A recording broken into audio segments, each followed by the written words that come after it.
उत्तराखंड में ट्रैकिंग की बात करें तो केदारकांठा, फूलों की घाटी ये नाम तो सुने ही हैं।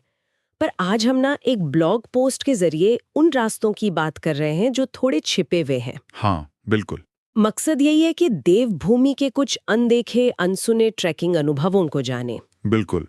और ये अच्छी बात भी है, क्योंकि देखिए, इन कम जाने पहचाने रास्तों पर जाने के अपने फायदे हैं, जैसे वो पोस्ट भी बताता है।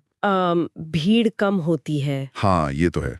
प्रकृति अपने असली रूप में मिलती है, ज्यादा अनछुई सी, हाँ, और स्थानीय संस्कृति का भी मतलब बिल्कुल असली अनुभव मिलता है। हाँ। और फिर अनोखी वनस्पतियां, जीव जंतु, नए नज़ारे, ये सब तो हैं ही। साथ में अक्सर ये थोड़े शांत और किफ़ायती भी पड़ जाते हैं। ये बात तो है। अच्छा, उस ब्लॉग पोस्ट में कुछ खास ट्रैक्स का जिक्र था ना? हाँ, पहला शायद पिंडारी ग्लेशियर ट्रैक। हाँ, पिंडारी, जिसे कुमाऊं की आत्मा भी कहा गया है। कुमाऊं की आत्मा? ऐसा क्यों? शायद इसलिए क्योंकि ये बागेश्वर जिले में है और रास्ते में ना खती और धाकुरी जैसे सुंदर गांव पड़ते हैं। ओह, तो सिर्फ ग्लेशियर या नज़ारे नहीं, वहाँ के लोगों से, उनकी संस्कृति से भी जुड़ाव महसूस होता है। एक तरह से कुमाऊं का एसेंस मिलता है वहाँ। समझ गई। तो ये करीब 12,300 फीट पर है और 6-7 दिन लगते हैं। हाँ, समय कौन सा सही रहता है इसके लिए? बोस के हिसाब से मई जून, और फिर मानसून के बाद सितंबर अक्टूबर। ठीक है। और दूसरा ट्रैक केदार ताल वाला, वो तो शायद काफी ऊंचा है। हाँ, केदारताल, ये गंगोत्री के पास है, उत्तरकाशी में, और ऊंचाई अच्छी खासी है, करीब 15,485 फीट। बाप रे। जी, ये एक ग्लेशियर झील है। इसमें भी लगभग 6 दिन तो लगते ही हैं। तो इसके बारे में क्या खास बताया है पोस्ट में? ये किसके लिए है? देखिए, पोस्ट के हिसाब से ना ये उन लोगों के लिए है जिन्हें एडवेंचर पसंद है और जो थोड़ी चुनौती झेल सकते हैं। मतलब मुश्किल है। हाँ, रास्ता पथरीला है, ऊंचाई भी ज्यादा है, तो फिजिकली डिमांडिंग है। लेकिन फिर वो जो थले सागर और भृगुपंत चोटियों के नज़ारे हैं ना, वो कमाल के हैं। मेहनत का फल मीठा। बिल्कुल, जो शांति और एडवेंचर एक साथ चाहते हैं, उनके लिए परफेक्ट। अच्छा, इनके अलावा भी कुछ और ट्रैक्स का जिक्र था शायद, संक्षेप में? हाँ, हाँ, बिल्कुल। एक तो हर की दून का नाम था। हाँ, हर की दोन। ये गोविंद पशु विहार नेशनल पार्क में है। करीब 11,700 फीट, 7 दिन का ट्रैक। सही। इसके बारे में लिखा था कि घाटी वाला रास्ता है, पुराने गांव हैं, बर्फ से ढकी चोटियां दिखती हैं। ये वाला थोड़ा सा पॉपुलर है दूसरों के मुकाबले, पर फिर भी भीड़ कम ही रहती है। ठीक है।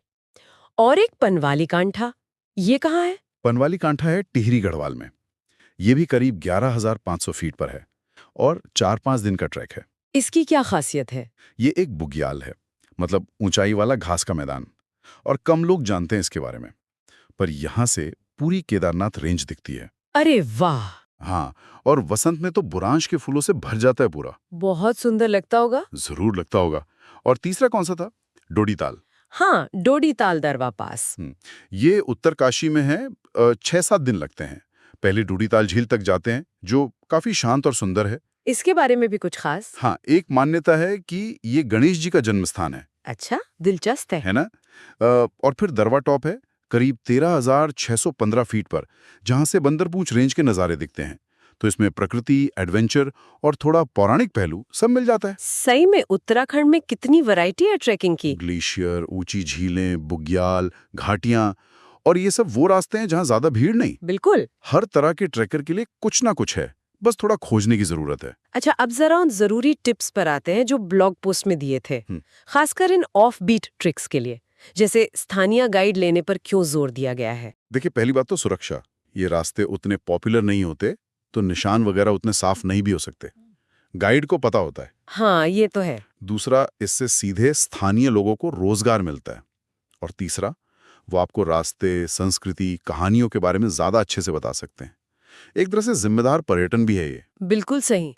और सामान के बारे में हल्का रखने को कहा है, पर मौसम के लिए तैयार रहने को भी। हाँ, क्योंकि पहाड़ों में खासकर ऊंचाई पर मौसम का कोई भरोसा नहीं। धूप से एकदम बारिश या ठंड हो सकती है, तो लेयर्स में कपड़े पहनना, वाटरप्रूफ जैकेट, गर्म कपड़े रखना जरूरी है। भले बैग हल्का रखें।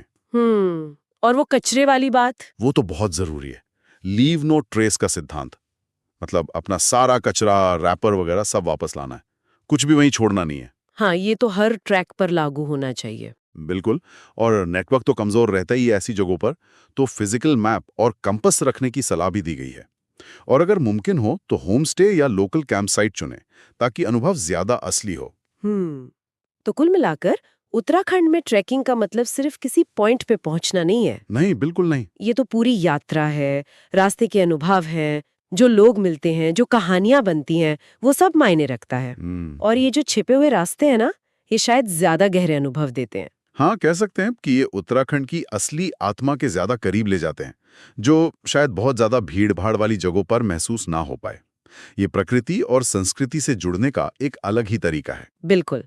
तो चलिए आज की बातचीत यहीं रोकते हैं, लेकिन एक सवाल के साथ। पूछिए। अगली बार जब हिमालय जाने का सोचें, तो क्या बाकायदा नाश्तों से हटकर इनमें से किसी अनदेखे खजाने को एक्सप्लोर करना ज्यादा यादगार नहीं रहेगा?